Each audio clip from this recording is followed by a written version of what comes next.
Imagine, tu tombes amoureux d'une fille, elle meurt, et là, dans ta tête, tu te dis, ok, je vais aller la déterrer, la maquiller, l'habiller, etc.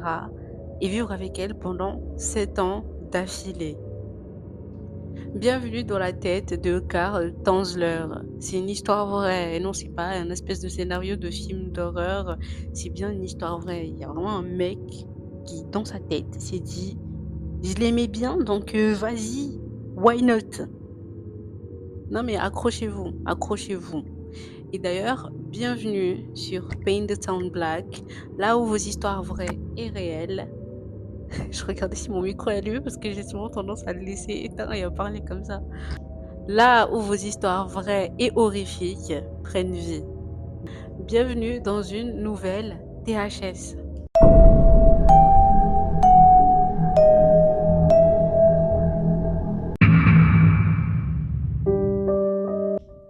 On est dans les années 1930 en Floride. Karl Tanzler, c'est un mec d'origine allemand. C'est un technicien qui bosse dans un hôpital.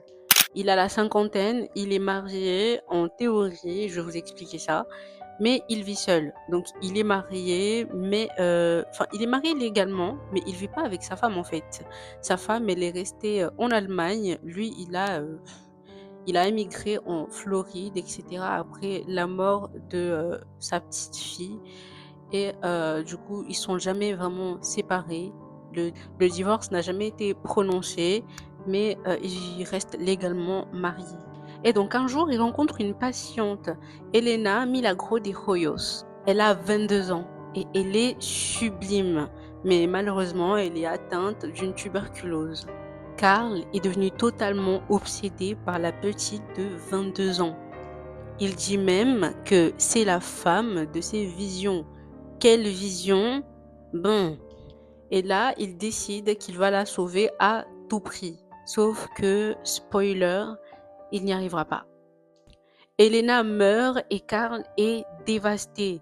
Il n'est pas dévasté dans le sens où je vais pleurer et passer à autre chose. Non, non, il est dévasté dans le sens où je dois la déterrer et la garder avec moi. Enfin, on est dans un autre level. Vous posez pas de questions. Mais posez surtout pas de questions parce que moi non plus, je sais pas.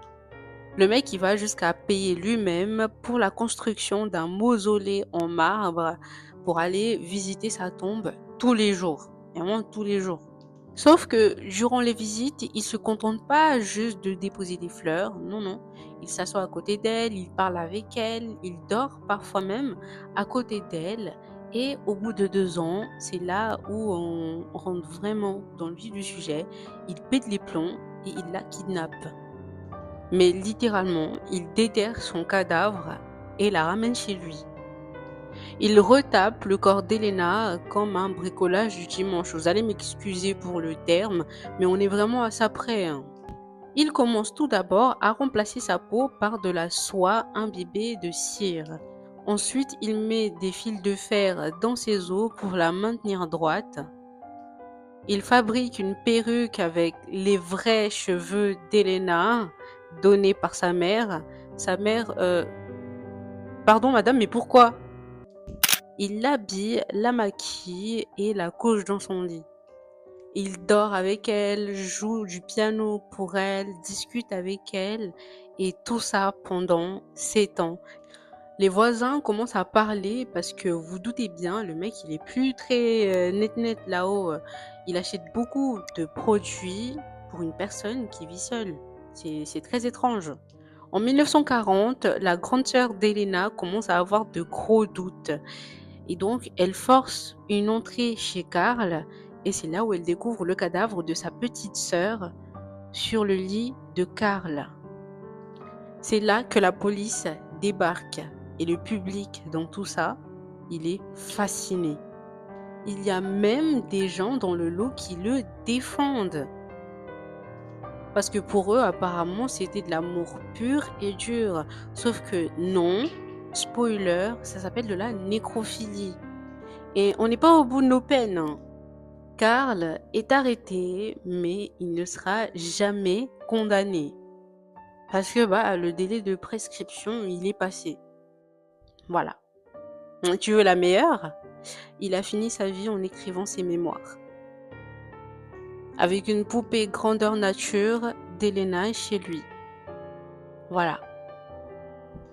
Donc voilà, c'était une toute petite affaire que je voulais partager avec vous dans une vidéo au grand format. N'hésitez pas à me dire ce que vous en pensiez. Moi, je pense que c'est dégueulasse, dégueulasse. Waouh. Moi, je pense effectivement que c'est dégueulasse. Bah oui, comment tu peux penser le contraire?